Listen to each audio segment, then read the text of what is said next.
All right, everybody, we are live again. Dynasty Mirror Search for Uhuru.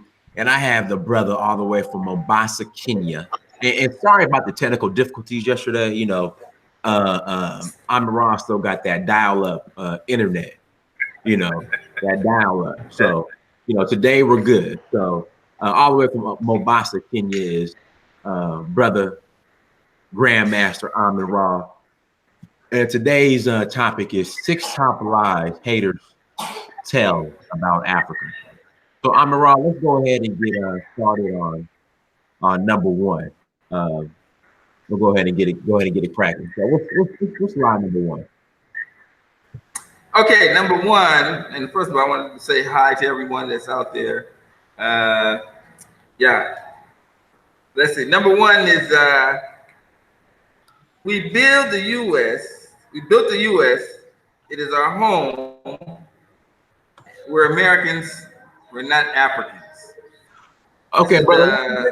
Let's dive into that, Amenkrahh, because usually when we speak on Africa or going back or having that as a contingency plan, the pushback is, well, we built this country, we built America, so damn it, we're going to continue to fight here in America. Go ahead. Yeah. This is number 6, and we're going down to the top number 1. Number 6, the reason is they built America. America's our home. Why should we go to Africa? That's not our place. America is our place. And this is just not true. We've had oppression for over 400 years. And this oppression has been a constant. And you cannot live in a country and be oppressed and then say it is your country if you've not had any other place to compare it to. I mean, the way we're treated in the United States and the history of that oppression over the years, with the with the overly imprisoned, the disrespect of our women, these kind of things. This all points to the fact that we are not treated like it's our country. So I had to bring that fact up, and we're gonna go into our 400th year of being in America. I guess some Negroes are gonna celebrate. But Amenkrahh, what's wrong with celebrating? What's wrong with celebrating? What's wrong with celebrating is that you'll be celebrating 400 years of oppression in a country that you say you built, but you can't be the owner of it because you were slaves when you built it. I mean, slaves built the White House, but they can't come in there, walk in there, and run around the Oval Office. Building it as a slave doesn't mean like you should take pride in it. In fact, you should disdain it because of the fact that you were forced to do this against your will. So I don't know what they're going to celebrate 400 years from now, but we can look back to the 300-year celebration and remember what went on there, because what the Negro is not thinking about is the history. 300 years ago, in 1919, you had the Chicago race riots, where whites just walked into the black neighborhood and burned it down. Right? And that is because blacks were coming from the South, were coming up to the Chicago area trying to look for jobs, and the majority white population wasn't going to have it. And that caused for the race riots, which many blacks were displaced, many blacks were, of course, killed, and racially later. Exactly 2 years later, you had the Tulsa, Oklahoma bombing of Black Wall Street.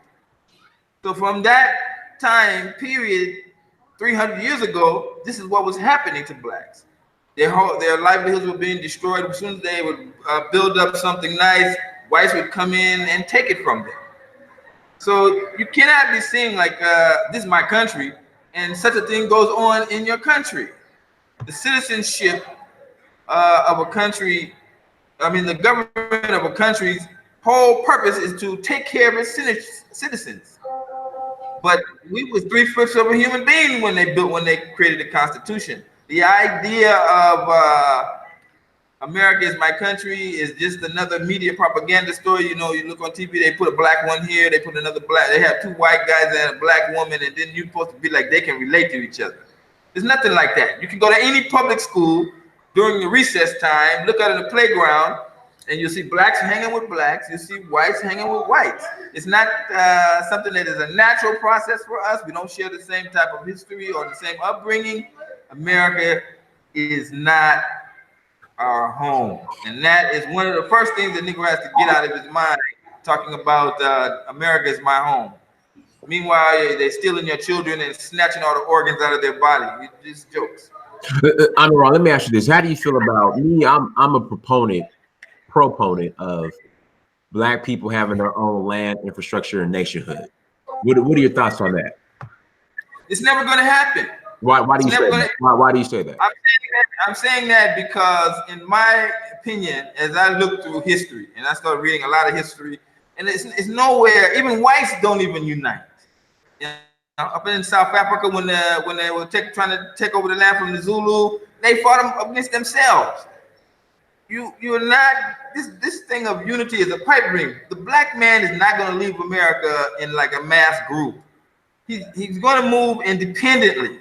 Even you, when you come to Africa, you're all that ready to come with a bunch of people, and there's not a bunch of people that are going to come. They may say they're going to come, but at the end of the day, the numbers always dwindle down, and someone ends up coming independently, you know, by themselves.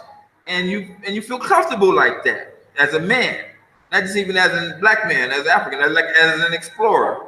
You see, the only problem with whites is that they're a minority in the whole world. Wherever they go to explore, they do got to come with some numbers because you know, they stand out too much.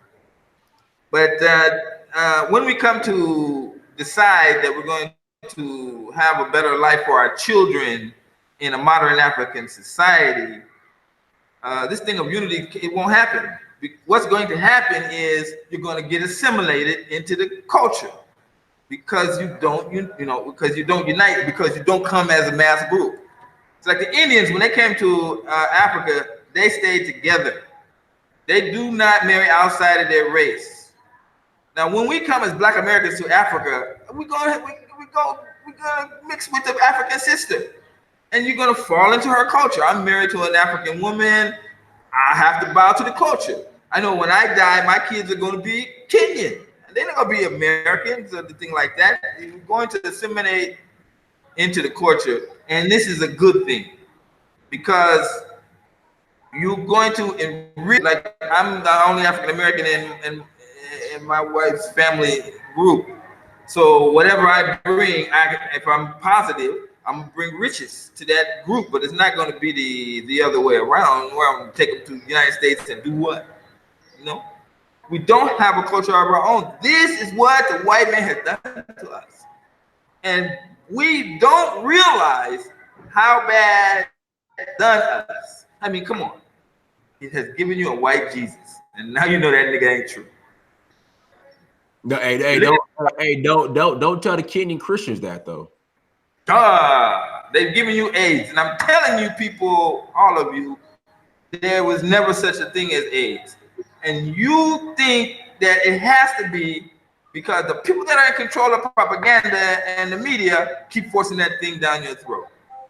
But I simply say again, show me the HIV virus or the HI virus living in a human person. Show me the medical journal that shows that they have isolated and shown the actual HIV virus living in a human person. If they can't do that, then all the things of Muhammad, Robert Gallo, and all those things, Peter Duesberg, all that shit it's a lie. It's smoke and mirrors. So we do not, as Africans in America, we do not realize how we have it. I mean, if somebody comes and starts talking to you about 9/11, a plane ran into the Pentagon. Here's a real obvious one.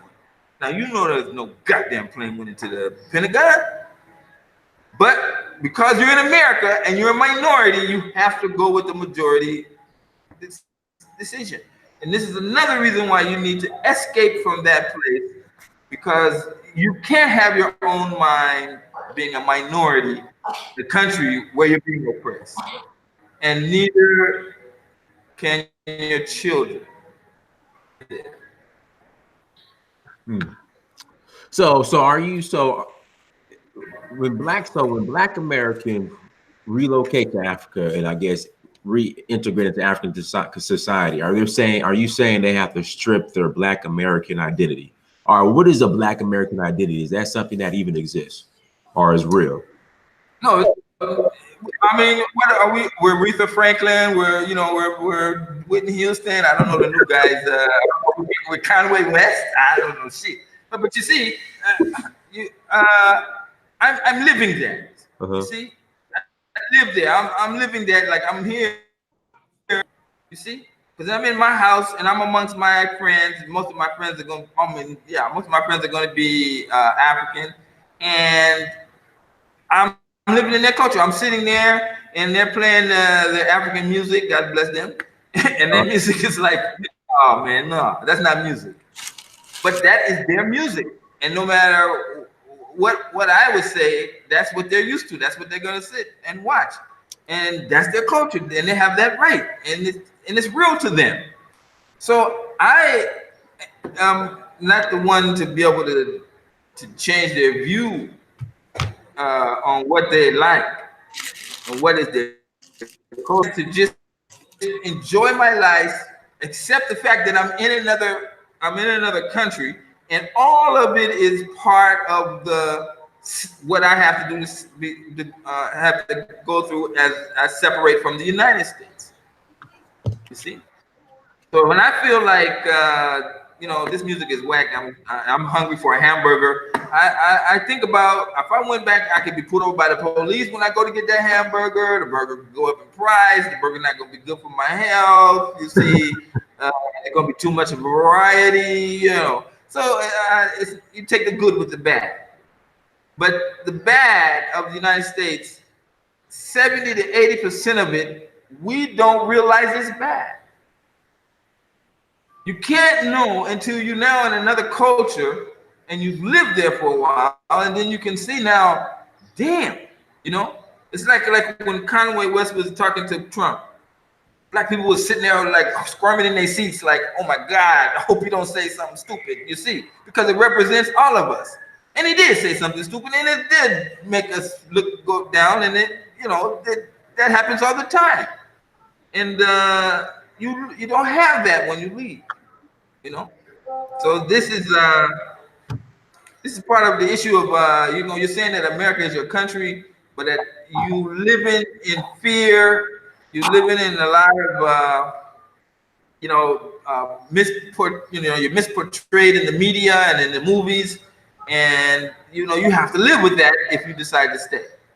You have to live with that, but you don't have to live with that. You can get your happy ass on a plan, leave that country, because the final step of America is that it's the land of the free, and you're supposed to be free to leave. Although they're stopping you, that's the case. Let's see here. All right, so that was number 6. So what's number 5? I know we're working our way, backwards. Number 5, Africans are trying to come to the U.S., so why should we go to Africa? That's a good one. Let's build on that. That's a good one. Go ahead. Yeah. That's not true.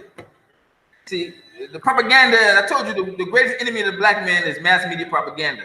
And the funny thing about U.S. propaganda, it can last a long time. It can go out of date. It can be fixed. You're still singing the same song because your mind is still following that propaganda, and there's no one who has really addressed it for you.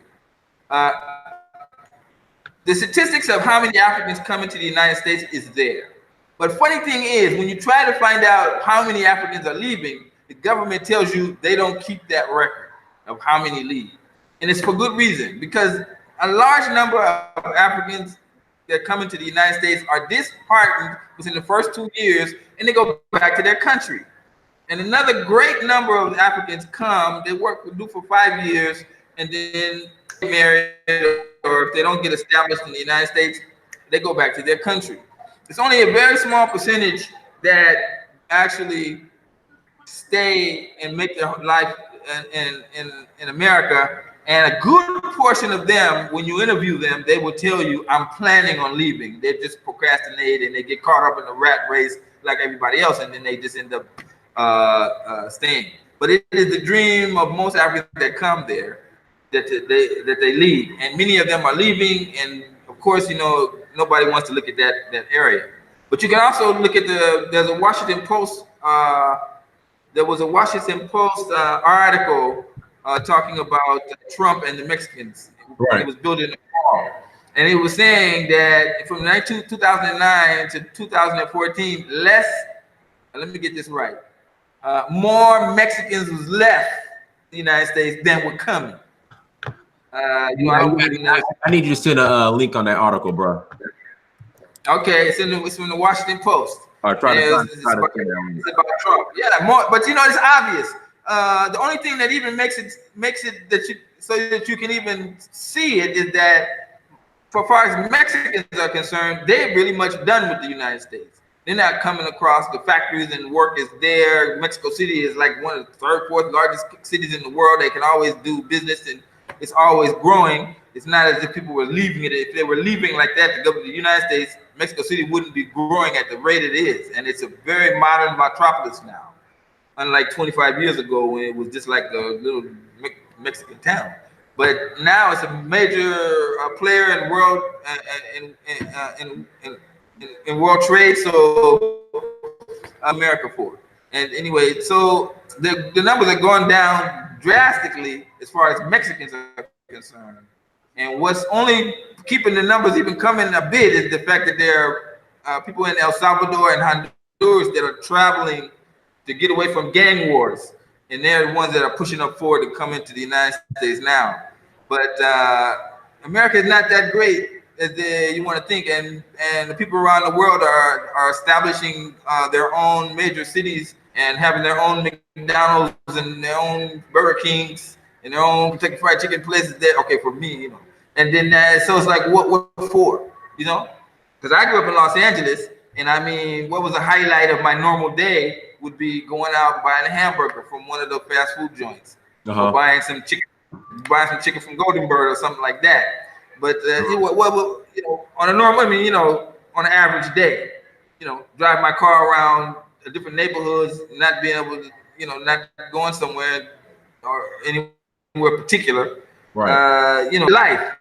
Because we were less and less connected to each other as we were. I mean, I could go by a friend's house, drive by his house, and not stop the car and get out and go see him. I just drive by his house.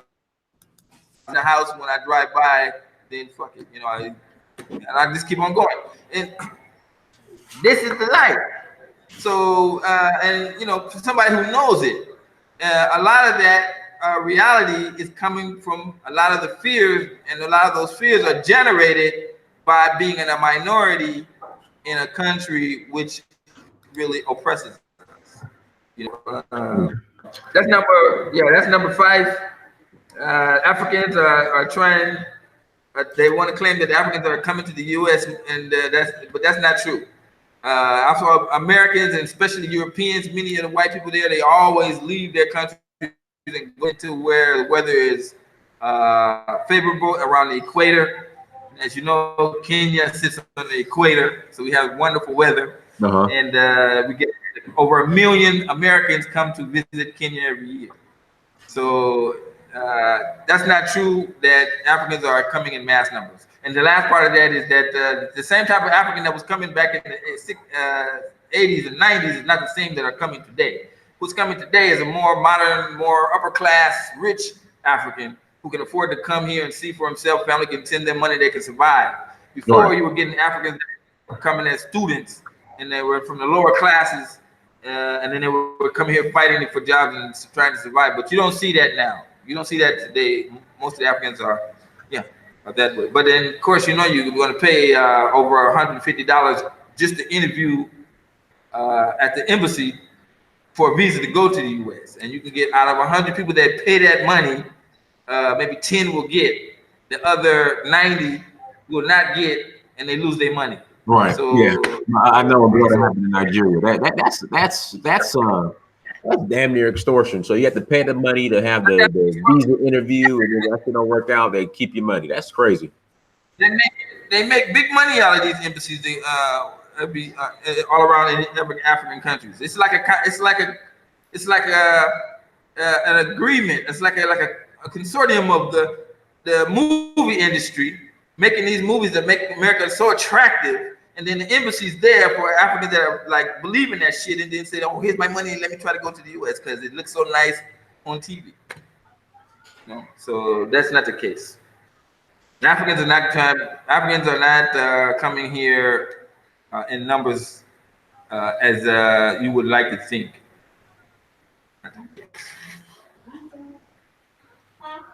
Let's hear what's number 5. Yeah, because I know a girl that was in Nigeria. Her fee was $500, and she didn't get it. She lost out on $500. Yeah, you were telling me about Nigeria doing the exact same thing, and I'm sure they're just trying to imitate what the United States is doing to their people. They're going to do to Americans. And it's a shame because it makes it hard to come into Nigeria. Although, I meant Nigerians who are trying to get visas to come to America. I know. I'm saying, and I'm saying that the Nigerians, it's hard, and the Nigerians are doing the same thing for Americans by making it go through that same process, and it's hard for Black Americans even more so to come to Nigeria. So that's the case. Mm-hmm. All right, brother. Let's see what we got in the chat room. What's number 4? Hey, real quick, shout out to Chima, my dude, for the super chat. Thank you, brother. Thank you. What's number 4? Number 4, Africans can't manage their own country without the assistance from whites or Asians. So why should I go there? Not true. Definitely not true. One of the first things you have to do is go back in history and realize that the first presidents and the first rulers, Black rulers of Africa after Africa gained its independence, almost all of them educated in the West. Jomo Kenyatta, Julius Nyerere, Kwame Nkrumah, they all these first leaders were educated in the West, and this is they came back to their countries and they had to rule. It's not like you can just be like you're gonna have a puppet guy who's gonna just take lessons from you. These men were very educated. It's not like they had to need the white man. What the white man gonna tell them? You see, that's what I'm trying to say. It's like it's like the Africa. It's like this undertone racist thing that up. And it always comes down to a conclusion that the African is stupid and he can't run. But we have to be honest. The U.S. is via the CIA has played a role in destabilizing a lot of these countries. Yeah, of course not. And before the CIA was formed, they were still doing it. True. But I'm saying Black Americans that are stuck in the U.S. or have that mindset that doesn't want them to travel, when they make these excuses in their mind, they come up with what we're number 4 that says that they believe that the African cannot manage his own country because they look at a lot of propaganda stories, and when they find one where whites are doing some special deals with Africa, they read through that one all the way through, and then of course it's propaganda, and inside that story it's going to be basically the African couldn't handle it, and so the white man had to come in and assist him. The Africans were corrupting their people or killing their people, and the white man had to come in and solve their problems. The government was broke. African government broke, which is nonsense. So the white man and the white banks had to come in and save them. This is not true. This is all propaganda. The African has been ruling countries before the white man even existed on the planet. Okay, so to come and say like all of a sudden this African who is educated in the West can't run a country, can't form a government without the white man holding his hand. So you're gonna tell me that somebody in the chat room just made a great point. I'm right. They said Africans and African Americans are not stupid. They just trust white people too much. I have to agree. Okay, this is the issue. Good point. Let me address that issue about the African trust the white man too much. This is the case, okay, that I have learned over the many years of being here and examining these people. They are very smart. First of all, let's realize that whatever the hell they did, they defeated the white man and got their countries back. In the United States, whatever the hell we're done did for 400 years, it ain't worked. We still oppressed, and the white man is still happy to see us and compare his life with ours on a regular basis. So what is the difference? The African is a peaceful person, okay? So his mindset thinks from peace. He doesn't think from aggression, the way we as African Americans tend to think. When the white man oppressed him, he had the ability when he took over his countries to now show the white man, you know, kick him out, destroy him, and he doesn't do that. And this is somehow something like what Martin Luther King was doing. Somehow, you know, you try to stay on their good side, but there's no fucking good side for him. But what the African has done is to deal with a Caucasian is not to put aggression in the question. You see, not on his side, and he doesn't allow it on the other side. Now, Martin Luther King group, they allowed the aggression to go against them. They filmed that stuff, and Malcolm X had a field day talking about, you know, if the white man put his hands on me, you know, to send him to the hospital. And this split the nation. But so I'm saying that their plan or their master plan is working, because over time you see that whites have come into Africa from an aggressive standpoint. Oh, they would love to, you know, give them a reason. But if you look through all of Africa and all the white people that's in Africa, none of them are getting like hacked to death by some militant black group. It's really rare, because the African's mindset is not towards that. In fact, what you got was whites actually coming into African countries with their dollars and as tourists. And when African treats him well, he gets all of their money. And at the end of the day, the African can feed his family, send his kids to school from the tourist money and from the dealing with whites the best way they can, absent of aggression. So there, you know, you have like you would say, you had a piece the other day, this morning. I think you were talking about going to Ghana and why the Ghanaians were so dealing with the white Jesus, and yeah, you know, it's embarrassing. Not being militant and blah blah. But this works. I don't know. I can't. You know, if I saw a white guy coming into me, even if now we could be at blows. But an African, like you saw on that video that time when the white guy was beating the shit out of that African at the hotel. Yeah, but see, okay, but this is the issue. This is what I call BS, Rahh. If that were another African or a black person, they would have retaliated. I know they would have. But for some reason, yes, of course, the African's way works. That's what I'm saying. It doesn't work immediately, because we as African Americans, we want immediate, you know, what you call the word, we have an immediate response. And a lot of times, because we are a product of America, the nature of our environment, our first toys, you go to the toy store, 90% of the toys is guns and ammo. We think aggressive. But the African is not. No, but okay, but you're missing my point, Rahh. We'll be aggressive towards each other, But non-blacks, they could come, slap you, cuss you out, like on that video in Uganda, and nothing will happen. But let that been another Ugandan or African, they would have been blows would have been thrown. Oh no, you know. Come on. I'm telling you, Africans don't fight. Oh, they don't fight. I know you're saying that. I'm not saying they don't fight at all. I'm just saying that is not something that is a natural response for them. I'm wrong. And that's why you listen. When I was in Nairobi, there were South Sudanese refugees flat out going, jumping and fighting each other in downtown Nairobi. When I was in Nairobi a couple years ago. Yeah, I'm talking about Africans that not in like they've been fighting with the Arab for like how many hundreds of years. You know what I'm saying? That group of people that you see in fighting the street is an anomaly. It's not nothing that's normal.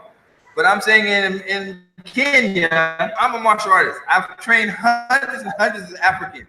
I sit up with them and I put gloves on them and I have to spark them to be able to come and counter and fight me. Huh? I know this in their nature is not there. It's deep inside them. They don't that's not the first button they're gonna push.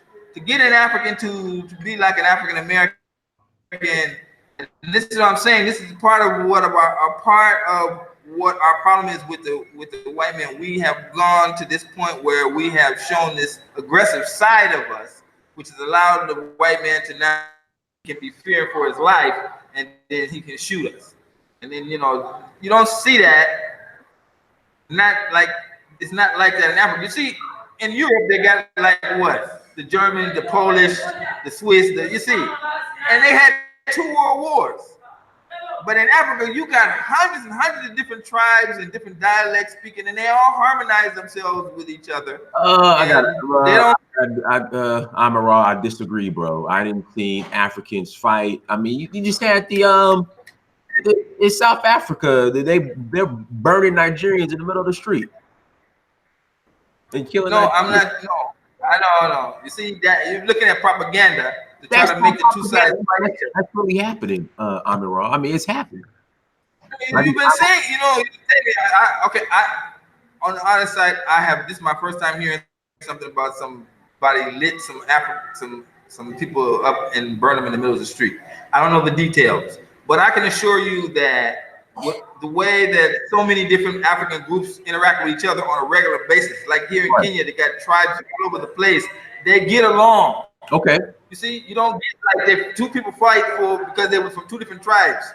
The whole country was in an election period where the 2 major tribes in Kenya were fighting because the president's 2 candidates were from the 2 different tribes.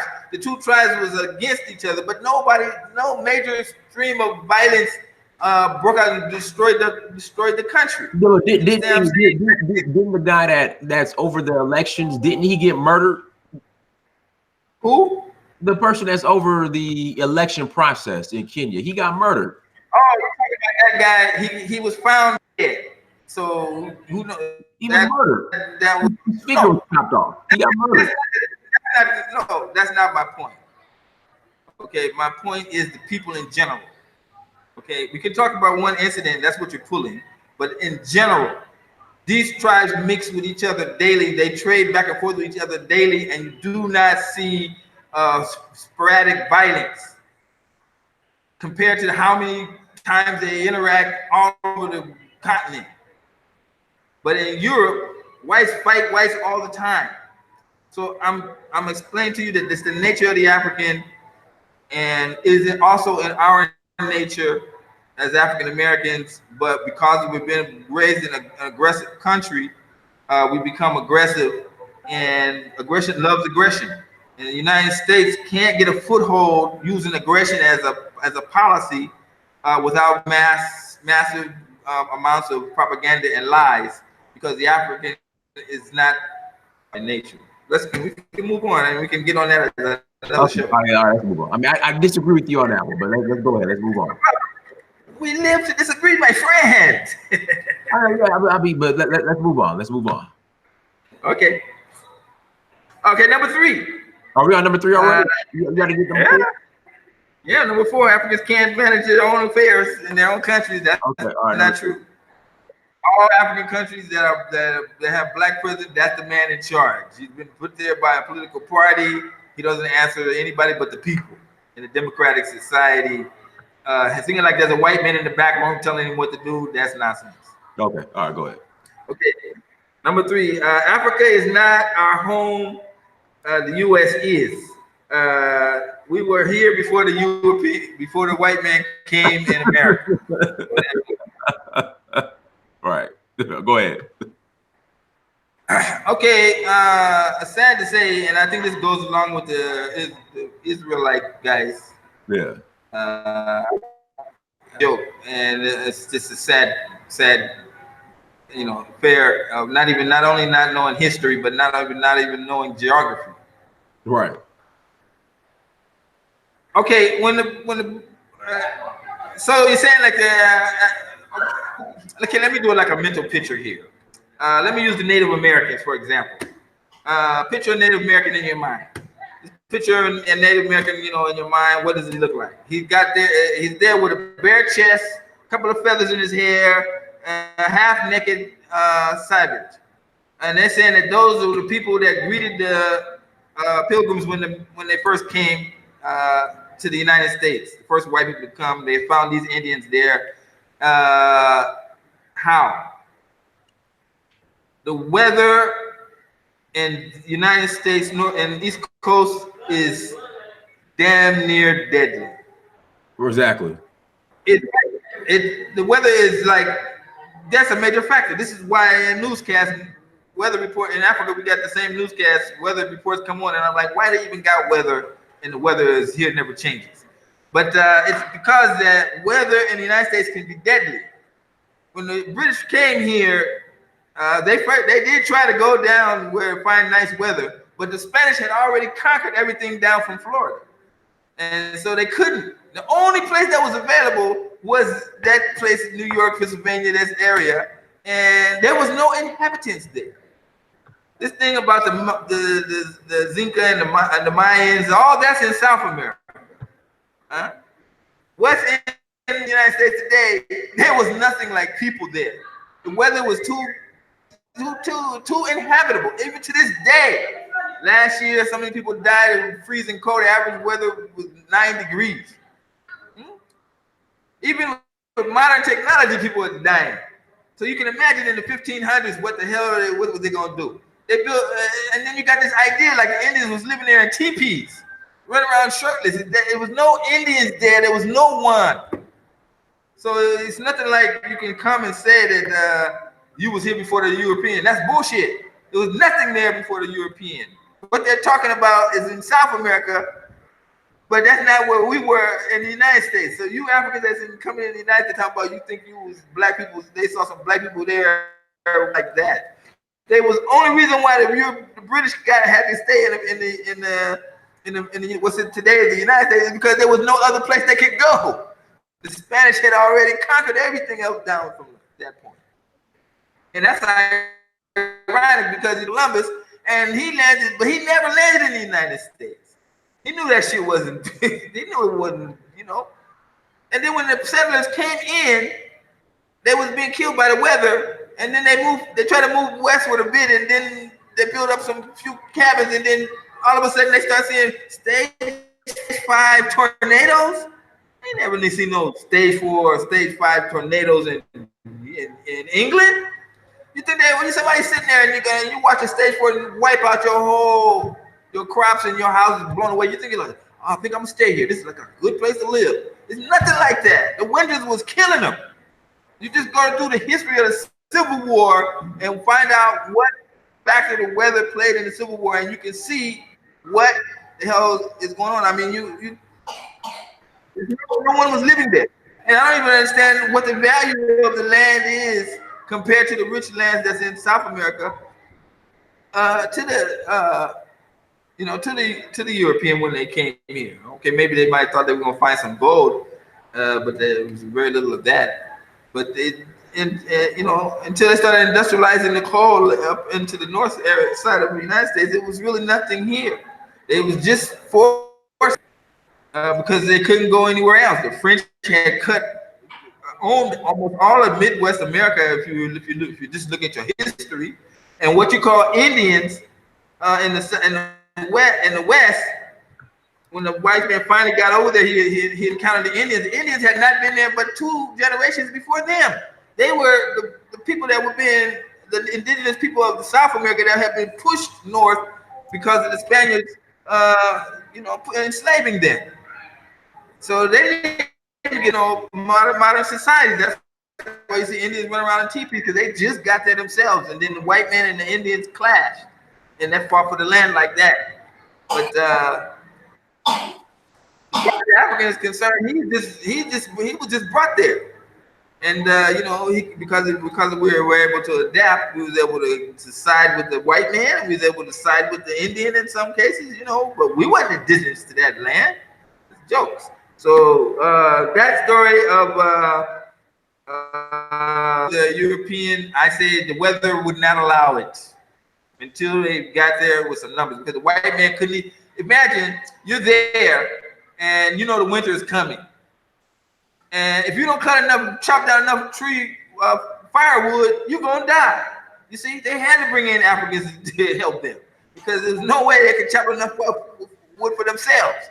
If something happened to the firewood when they was trying to live in Kansas City and Georgia, these areas, Tennessee, Pennsylvania, all that area, if they didn't have enough firewood, you fucked. You just gonna die in the middle of the winter time. You understand what I'm saying? And now the harsh conditions that are even there to this very day. And in the West, they got dealing with forest fires. That's another problem. Forest fires and earthquakes. The country is not valuable land as far as living. In fact, it would be the last land anybody would want to go live on. Because unless you can industrialize it like they were finally able to do, there's nothing even to be proud of to say this is my land. You know what I'm saying? So that is bullshit. The African was there before the white man. No, just go look at your history, and I'll clearly tell you the land was uninhabitable. It's only that the white man was forced to stay there. All right, brother. What's number two? Number two. Okay, number two, the one that is the top 6 reasons lies that the haters use to say negative things about Africa is take over any African country at any time with their military. The U.S. can take over any African country anytime with their military, so why should I go there? Because we can, if they get out of line, we can just come in and take over. Bullshit. The United States lost in Vietnam. Let me repeat that. They lost in Vietnam. They lost the war in Vietnam. And that was when that prompted Malcolm X, I think it was, to say the U.S. will never win another war on the ground. Which they have it. Huh? Which they have it. Huh? I can hear you. Which they have it. Repeat that. They haven't. They haven't won another war on the ground. Oh, they have a war, and you see, they have to use a lot of propaganda to make it look like they're going to be able to somehow rally the people from. It used to be rallies, but now it's like the hope people don't riot and refuse them to go inside. Like now, President Obama, there's this big thing where he and it's very true. He's against the Constitution, and he's and it's true. And the not allegory, but the oligarchy that the United States is today is run by a group of people. It's not. We've seen article about this, and it's very true. We don't have any control right now. I don't know if you guys know about the stories that are being talked about outside the United States. Is this big thing that countries are de-dollarizing? This is the new term, de-dollarizing. And it's what's the thing that's pushing this Bitcoin thing, because Venezuela de-dollarized. These are the same things that got Saddam Hussein killed, and of course Gaddafi was also killed because they were trying to come off of the dollar. And right now, China and Russia are making moves in the direction of de-dollarizing. I don't know if you remember 2 years ago, the Chinese were able to get the yuan as the Chinese yuan as a trading currency, and but they're not using it. But they have that. They have the okay. You can actually trade in Chinese yen, and these are the international things that are going on outside the United States, but may not be reported in the news inside the United States. This is really an important event, and that's it's being kept away from it kept away from that the countries are really now using economics since the United States and Trump started doing all of these sanctions. Countries have bound together to try to start de-dollarizing, which the United States cannot afford.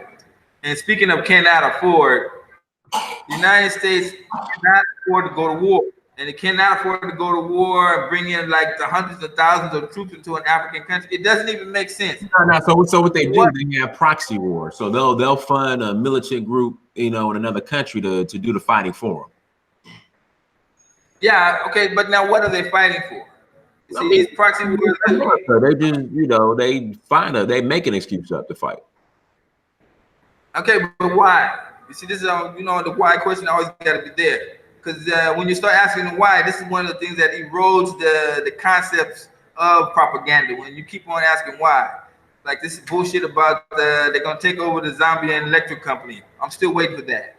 Dr. Mumbi's on TV talking about Chinese gonna take over the port of Mombasa. They don't own nothing in Mombasa. They didn't build the port of Mombasa. So how are they gonna take over the port of Mombasa? Jokes, man. Just like that. But you see, but from understanding, Raw, the port of Mombasa is up for sale. No, the port of Mombasa is not up for sale. This is just the same news report they've been doing since the 1990s when Moi was in office. When there's right now, there's not so much political. There's not much news. Not much things that are newsworthy. So you see, like the other day, they came and interviewed our karate school. The news comes to interviews, local sports when they start running out of things to report. The news does is that they start bringing up these headlines, these fantastic headlines, so that people start buying the newspaper. And this whole thing, when you read the story, because it was a local story in the standard newspaper, Mombasa port was going to be up for sale. And then when you read the story, it says there's a committee that is talking about discussing the sale of the port. And when you read it further in the article, you can say even back in Moi's day, they was trying to do the same thing. It's just news. It's not real. But you see, the agents and the propagandists, they go to the news and magnify it and make it bigger and change it around.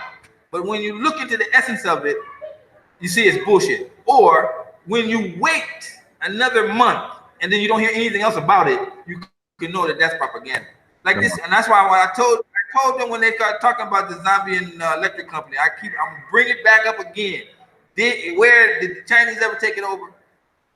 No, and they're not going to. The problem with and I don't want to get off topic, but I need to point this out. You're having propagandists that are from the United States. They have a certain mindset, and they know that when they're dealing with the average black person or the average white lower class person, when they start talking about somebody calling in a debt, I want my money. You see, but a personal debt does not structure the same way as a country's debt. A person is going to pay the debt because they're working, but a country can always defer or restructure the loan so that this can continue. They don't go to war because you didn't pay what you promised to pay me. That's something like as a personal loan. You see what I'm saying? And this is what the Zambian High Commission was trying to express on television when he was telling them, we've been doing business with the Chinese since the 1960s. And I don't know where these reports are coming from. Clearly, he's explained that. And obviously, what he said must have been correct because to the date, there's nothing like a new report on zombies, move on to some other bullshit propaganda, crazy statement, and then people hold on to that, and in their mental fear of leaving the United States, they conjures up this thing. Oh, the Africans are not being able to pay off their debt. African countries are booming in business. The largest wind turbine in Africa has just been commissioned in Kenya. So I don't understand, and it wasn't built by the Chinese. So I don't understand what these people, that is a rumor. And if you're gonna not come to the Africa, you should not. You should do it for reasons that make sense, not by propaganda. If you're a serious person that wants to be in reality. But if you're seeing it in effect and let that take you over, then surely you're doing yourself a disservice. But worse than that, your little 5 and 7 year old and your little 9-year-old child today in America is going to come up 5 and 10 years from now and go into the workforce, and he's going to have for the first time in American history, he's going to have a harder time. And he's going to make less money than his parents did. So this is what's waiting for you in America while you're talking about Africa, which is booming, which is unprecedented growth.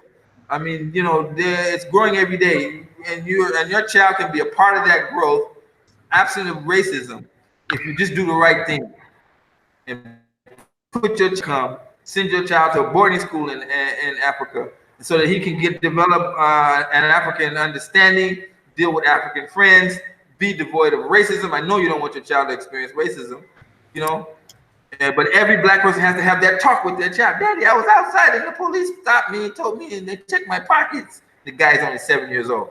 And now you got to sit him down. I wanted to shoot them. And so, no, son. Now let me explain to you. And then the white people was laughing at me. Okay, no, son, let me explain to you. You're black, you're in America, and you're a minority, and this is the way it is, brother. You can't, when you see white people, you gotta be careful, because it's like this and like this. So if the kid had some sort of an adult mind, he would say, Daddy, why you bring me in this? Why you give birth to me in a place is like this? You see, you have no answer. You have no answer to that question when your children look at you and ask you. But they can't do it because they still have children's minds. So they can't get the grip yet. But if you're able anytime to get your children an experience, even if it's just for 1 year, outside the United States, you're giving them a better option and a direction that they can follow. See, because I'm sure even you, Dynas, when you see things happening in America, you can just leave. Right. You see, you have now. But a Negro-minded person thinks that they don't have a choice. And sorry to say, some of us think we don't have a choice because of these 6 reasons that I'm expressing to you now about that they've heard about Africa. And I'm telling them that the greatest fear of the white man is for black people to leave the country in mass, or anybody. They need, like Trump was on TV just the other day talking about they need those Mexicans, those South Americans to come to. He just wanted them to come and come in the right way. But he definitely said we need. Hey, you gotta send a link on that. You gotta send a link on that. But go ahead. No problem. No, Trump did say this when he was interviewed that when they were pressing him about you're bringing troops to the border, and you don't want them to come, and he said, no, I want them to come. We need them to come to work in the new factories. The new Chrysler factory is here. We need those people to come. America, and just like any white country, they need people to come and work. You see, because America doesn't develop enough workers, and so these workers are coming in, they're out hustling the blacks. And because of racism is keeping the blacks down, and then now our numbers are reducing. Our numbers are reducing. You can see it. Nobody wants to talk about it. So nobody wants. And I'm telling you, they're stealing us. They got an article talking about 28,000 people, and the lady had a problem with her son. He died, and they resumed the body, and they found the guy. They opened the guy's casket, and the guy didn't have no brains, didn't have no eyes, didn't have no liver, didn't have no heart, didn't have no lungs. All of the organs had been removed, and this is happening. This is happening to us. but people don't want to say like that. So that's what I'm saying. Before your child becomes an unwilling organ donor, you need to think about reasons to get them out of that place before you have to have the talk with them. So that's number two. The U.S. can take over Africa at any time. The military cannot. America can't do that. They can't afford to do it, and there's no reason for them to do it, because even if they try to take over an African country in this day and age, the people won't work for them. You know, the history of what really happened in colonization. So let me ask you this, Amaral. What happened in Libya? What happened in Libya? What? I mean, that was taken over. And as far as how? I mean, it was over. The United States never took over. No, the United States never took over. Libya is still there today, and because the United States couldn't afford to do anything with the country, they had to leave. And so that's the country is just fighting itself. Gaddafi said that if you get rid of me, you're gonna have all kind of trouble because people are gonna be fighting, and that's a normal case. You know, you're gonna have fighting over leadership, and people are fighting over leadership. It's a complicated case, but America is not controlling that country. And I keep reminding people that 1 year to the day after they had bombed Libya, they killed the Libyans came and killed the ambassador, the American ambassador, on the same exact day. And they were trying to say that America tried to say that was because of the Arab Spring. It wasn't on the same exact day as all of that, the bombing of the country. No. So you're not going to get a fair idea of what fair reporting on what's going on in Libya. But one thing is for sure, America, even in the killing of Gaddafi, America didn't do it. They were trying to find him. They couldn't find him with all their technology. They couldn't find him. And then all of a sudden, you know, I don't know whatever happened. He came out of a brainstorm, and then the locals found him. So then they killed him. But America didn't kill him. That is why when Hillary Clinton, when she was on TV, she didn't say we killed him. She said we came, we saw, he died. You weren't the one that killed him. You understand what I'm saying? So America got a lot of problems in an African country, and that's an Arab country. And you know the Arabs don't get along with each other. So you see, while they was bombing Libya, Saudi Arabia was there laughing. You see, they didn't know, they didn't unite. And Gaddafi was in the UN a couple of years before that, telling them, "You guys, we don't unite. One of us get injured, and then you start laughing at them." Gaddafi was saying this, and this is exactly what happened with him. But when you talk about blacks with a common history of colonization, oh no. You will see now. You will see the real side of an African person if they came and bombed Uganda and Kenya just stood there. No. The white man came in, was in Congo, and Mugabe sent his troops into Congo. You see, so the whites had their back rebel, and that's why they hated Mugabe, because he brought his troops in. This is all propaganda. So there's 101 reasons why America cannot just come into an African country and bomb it the way they did in Libya. Okay, so and then, like I said, Libya has oil, and African countries are okay. They're just now, like Kenya, just discovered oil, and they're now pumping oil. But many of the countries are too well established. And one of the things that the Africans did when they got independence was they started teaching, you know, pride in their country. So Kenyans have pride to be Kenyan, and that name Kenya. America cannot stop that. Same with the Nigerians. So that's number two. No, they're not gonna come and bomb into an Africa. There's only one American base in Africa, and they got less than 4,000 troops, actual soldiers, in all of Africa. So, and that one base is in Djibouti. So there's no other American base in Africa. Okay, this came on TV 2 years ago or a year ago, talking about there was 7,500 active personnel, army personnel in Africa.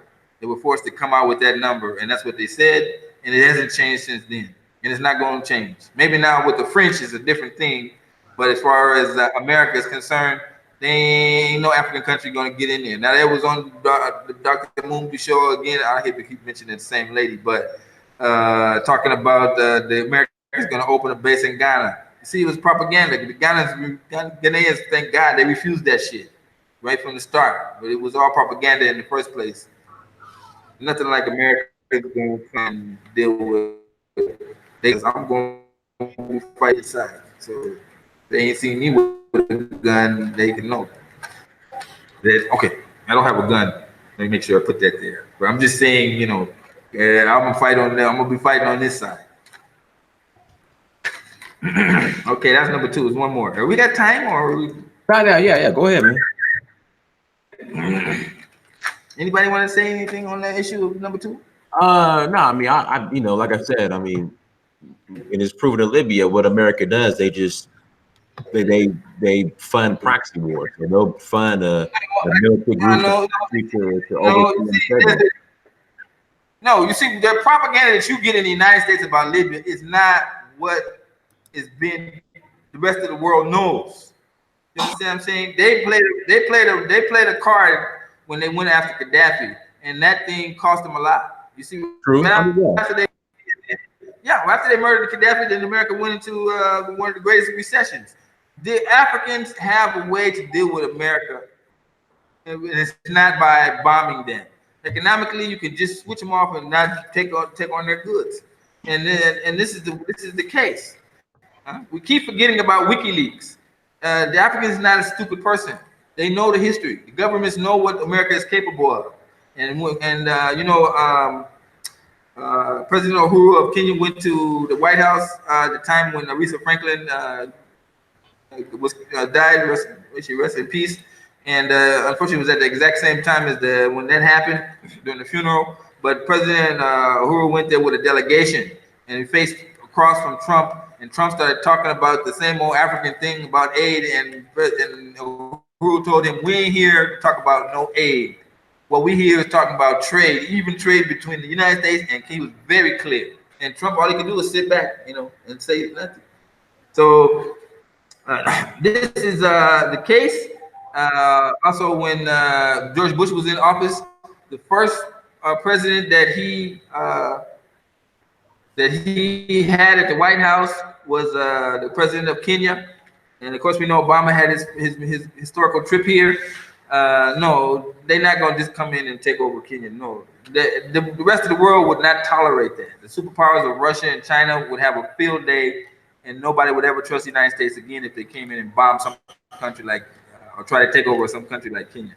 And they only have 20% of the imports here. China has over 70% of the trade with Africa in general and Kenya particularly. So America has to look at that and say, if I go in and I bomb Kenya and I bomb the high-speed railway that the China just built, China's going to have to retaliate. They're going to be defensive. They're going to come in and try to protect the Kenyans, and this is the case. So, no, get that out your mind. You've been watching too many GI Joe movies. There's not going to be any military response to take over an African country, a black African country. Okay. So, right now in South Africa, they're taking the land from the white man just the same way they did with Mugabe did. And his last threshold is South Africa, and they're coming to get him. I think I saw you talk about how you went to Cape Town and it was all white. Yeah. But it ain't like that in Kenya. Kenya is black. Everything is black. Okay, you got that. Okay, this issue of I come and I see all the shops are run by Asians. God bless them. I do business with them. These guys, and I talk to them. And these are just merchants. If you look at what they're just running like a particular shop. They just like a refugee came there. They're doing businesses with things that the African can't get, like suits and materials they can get from India in their home countries and come and sell them. So blacks ain't in part of that. But when you go outside, like who's running the bank? Who's running the transportation system? Who's running the government office? All black, all African, You see? But you come in and you're gonna get the tourist trades and these you see these agents that they're trading. These are low position jobs, man. They're just like family jobs. I got a friend that works in one of the agent shops. I go there and he's telling me about how his son refused to take over the business, so he's gonna have to quit.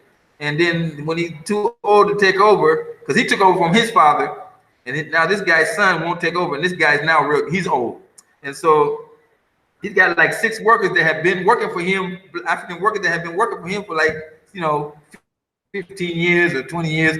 And he thinks that those Africans depend on him, and he doesn't want to stop. He doesn't want to close the business because he thinks like those Africans can't get jobs because they've been working working for him for so long. This is not the case. This is not the case.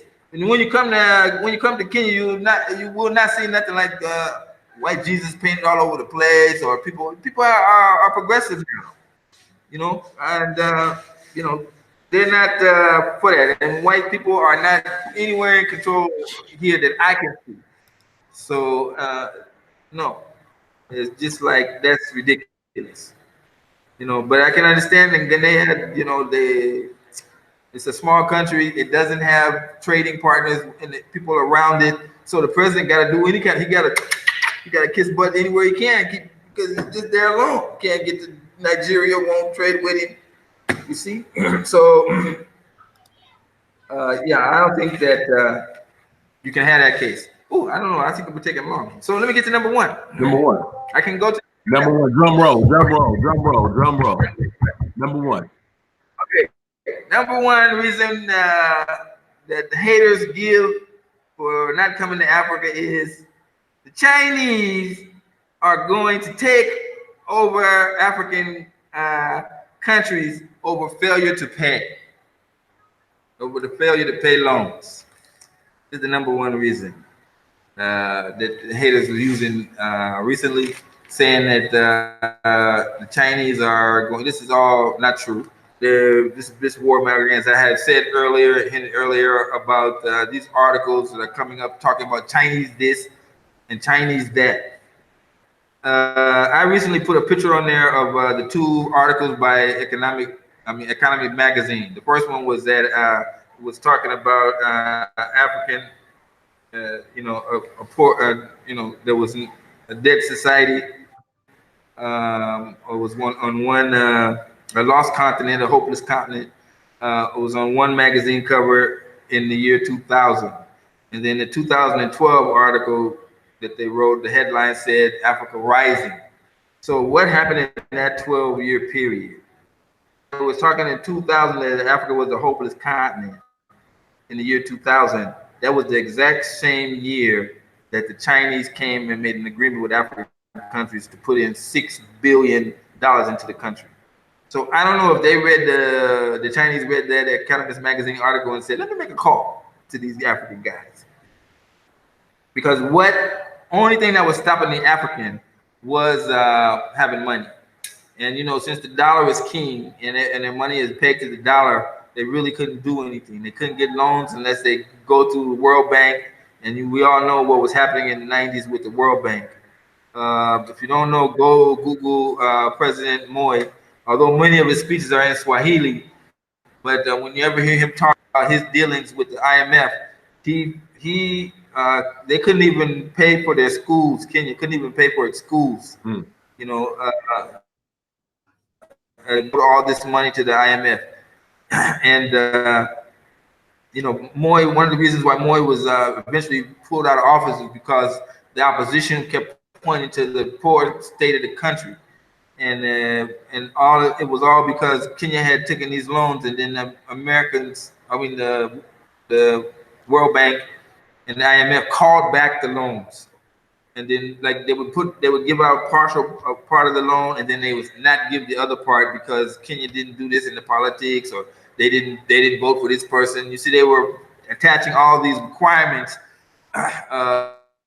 conditions, and whenever an African country did anything wrong, they would pull back on the money, would go into spiraling debt. It's like you get paid every Friday, and then on the 3rd week they don't pay you. Oh, your check's not ready. You walk outside like, damn, I don't have gas in my car. Oh man, I gotta go home. I don't have food at the house. Because you were depending on that check. You see, right? And all that nonsense. Finally, when in the case of Kenya, the president just announced like we're never going to do business with the IMF again. And slowly but surely, Kenya started to build itself up. By that, he was multi-partyism pulled Moy out of office. He was a great president. If you don't know, if you ask me, whatever they may say, very. I never seen anybody more disciplined statesman than President Moy. I shouldn't talk politics, but anyway, I'm not saying it except the fact that compared, he did a really great job.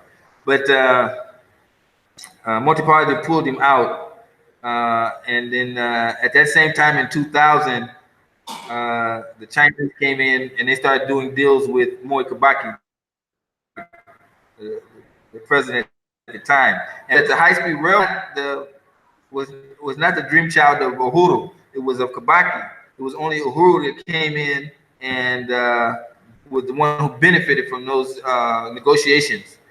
And when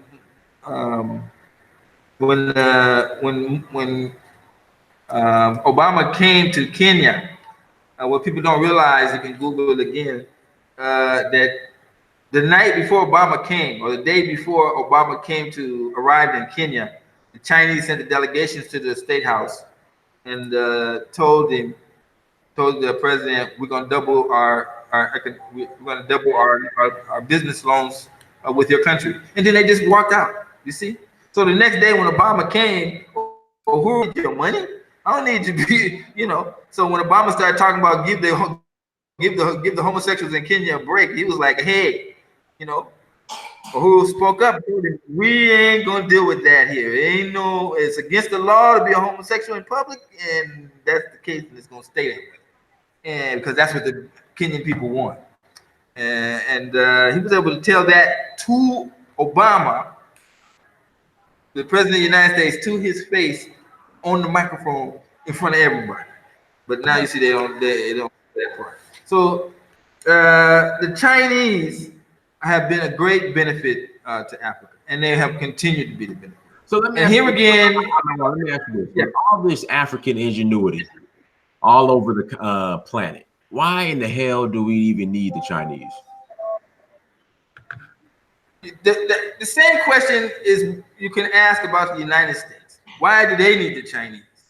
Okay, it's obvious. You got to have trade, if you're going to develop quickly. You understand what I'm saying?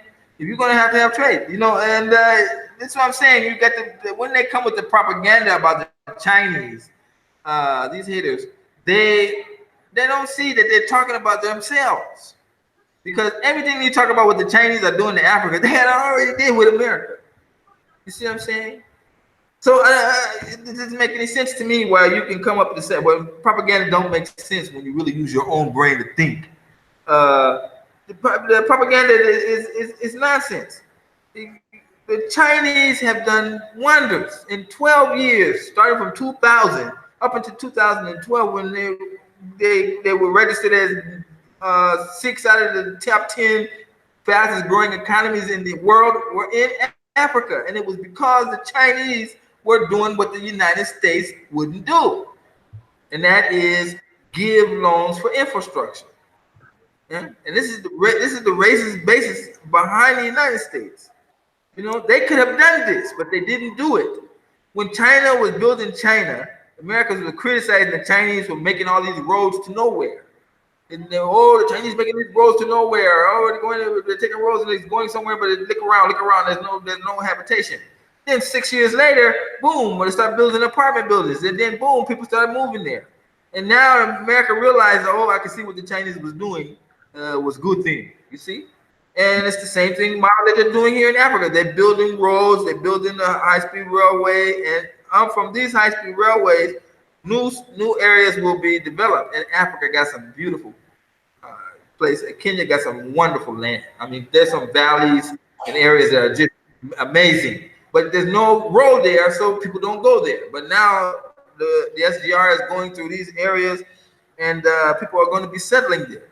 And this is a great thing. But because the West is against the Chinese, of course, they're going to try to talk negative about it. And here you go. You must realize that the West and the East are competitors. Let me just say, like, competitors. And so when the East does something great, the West is going to play it down.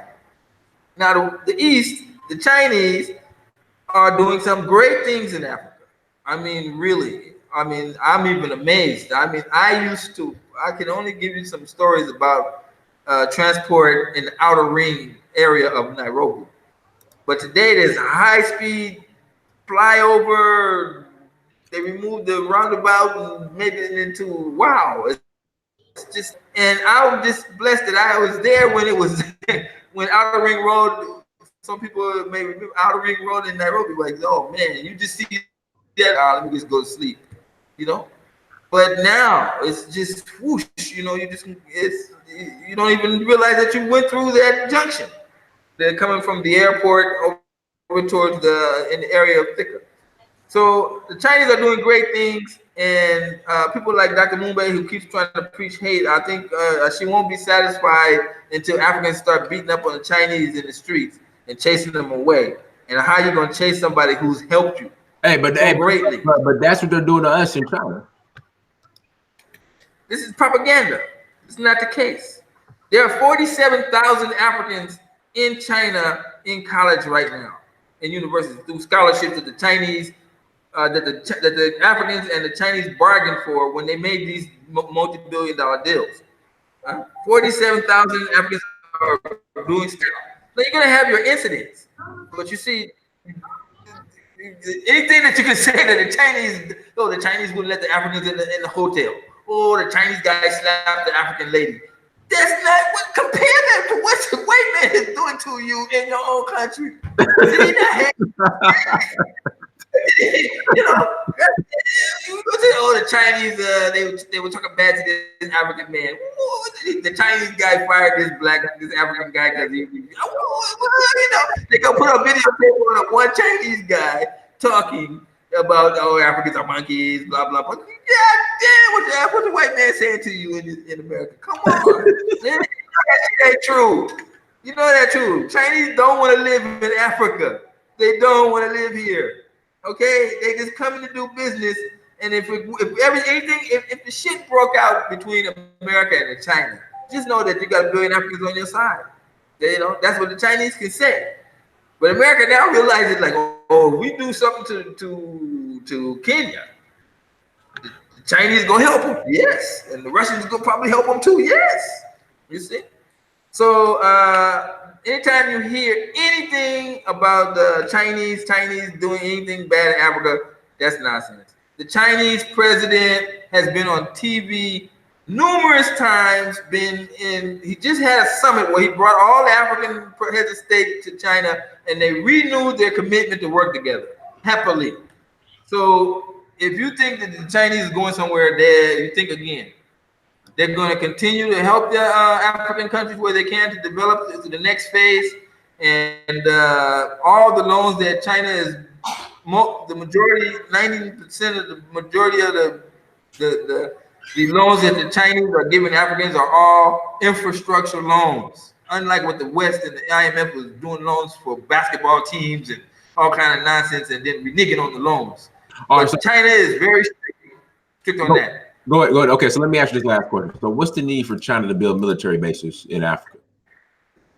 China does not have one military base in Africa. They got one base 6 miles from the American base, military base, and they're not calling that a military base. So until they say this is a military base, you have to say officially it is not a military base. And that's the only base that's in Africa. Okay, this is all propaganda, and I'm trying to tell you, the black man's greatest enemy is mass media, news, and propaganda. When you see things on the news and you don't use your brain to think, you can become a victim of it. There is absolutely no clear reason why a proper black American who's in a position to leave should not leave and move to modern Africa. There is just no reason why you shouldn't. There's nothing that you can say to say like I can't go because I got a feeling, or the Africans would, they don't like blacks. This is all nonsense. The complete opposite is true. Whatever is happening over time, and it's not following our person's lifetime, it's over time. And when you look at over time, you have to look at history. And when you look at history, you can see like, wow, the African is not telling me to come home per se, but what he is doing is developing a perfect place for me to go, and that is home. You see? So when the African tells you come home, my brother, you know, it's nothing more he can say. If you come there and you live, he helps you live and get comfortable. So it's nothing else you can do. It's not like you go there and then he won't talk to you. You can't eat at his restaurant. You can't drive. You got to ride on the back of the bus. You know, that kind of stuff that happens in with your so-called own land. But when you come to Africa, you will not have those same, all those conditions. 99% of your problems with the United States will be removed when you move from there. Now, I know a lot of us are not going to be able to come. And I'm not saying I'm expecting all black people. No. I believe that the best of us will get a chance to make that migration. And this is the people I'm really talking to. The rest of you Negroes, I can understand. It's okay. You can just stay. But there's the best of you, like me. I'm an exceptional person. You can look at my history and see. And I tried to be exceptional in the United States, and I kept getting hindered. My exception brought me into the light, and when I came out into the light, people started attacking me from and I'm sitting there in America before I became black conscious. I was like, why me? Why are you doing this to me? You see? And when I became black conscious, I came to realize, like, damn, this is a systematic thing, you know? So there are black people that are rising. They're great, like Russell Simmons. And look at Bill Cosby. Bill Cosby now Russell Simmons, he didn't disappear. And you know, Bill Cosby, they're about to listen. No, they was coming after Russell. They were coming after Russell Simmons before Cosby. You don't have a problem. You guys have been propagandized. Russell Simmons said, "To hell with it, I'm leaving." But the only problem he made is he went to some place where the U.S. doesn't have extradition. But he didn't come to Africa. But if Russell Simmons would have brought his ass to modern Africa, it would be news that you wouldn't be able to keep quiet. You see? And I believe that he would have had an option to come to Africa had he been not so much into the game. Listen, they're trying Bill Cosby for a case back in 1974 in California. Like he's about to go back to trial again for something that happened in 1974. Okay, we know it's unjust. You know it's unjust, and the whole point of the thing is that in your country, you know, you believe like this, America is your country. They can actually pull you and do you like this. So when they do Bill Cosby like this, can you just imagine every major football player, basketball, Air Jordan, Magic Johnson, Oprah Winfrey, they all got to step back and saying like, no, this shit can happen to me. You see, because they have taken the choice to live in Negro land. And in Negro land, this is what can happen to you. You're a minority. No matter how rich you are, you're a minority. And your children are going to be minorities. So if you move to Africa, at least your children are minorities. You understand what I'm saying?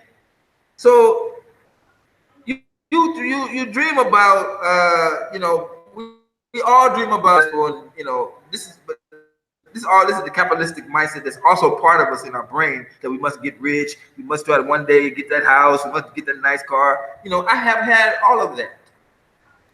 And it's not satisfying.